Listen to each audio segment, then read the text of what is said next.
Buying a condominium unit is a major adulting decision. Hindi biro yung hard-earned money na bibitawan mo, kaya I'll share with you my considerations when choosing a condo and hopefully you can pick up a thing or two. Accessibility, how near sa hospital, school, shopping, work, or public transportation. May easy access ba sa nature or sa preferred amenities ko? Neighborhood, safe ba, maingay ba, yung vibe ng lugar align ba sa lifestyle ko? Budget, pasok ba yung non-negotiables ko sa budget na naset ko for mortgage payment, utilities, condo dues, layout and size? Kaya ba isupport yung lifestyle ko in the next 10 years or in the foreseeable future na nakikita ko yung sarili ko na tumira doon? Sa akin, very important to when choosing a condo. Anong klaseng lifestyle ba yung ma-offer sa akin if I live there? Gusto ko nature-inspired, may garden, may open spaces kung saan pwede mag-jogging or mag-badminton. That's why when I saw Garden City Wow! Condominium by Golden Bay Land Holdings, chinek ko yung available amenities and the development itself.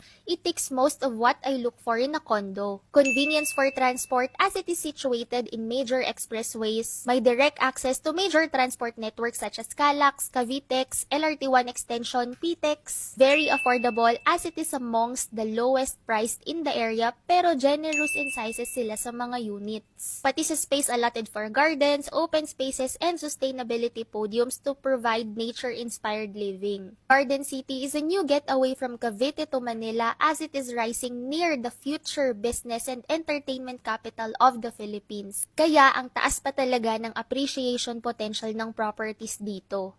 If you're interested, you can visit their showroom in Las Piñas, Talaba, Diversion Road, Zapote 3, Bacoor City.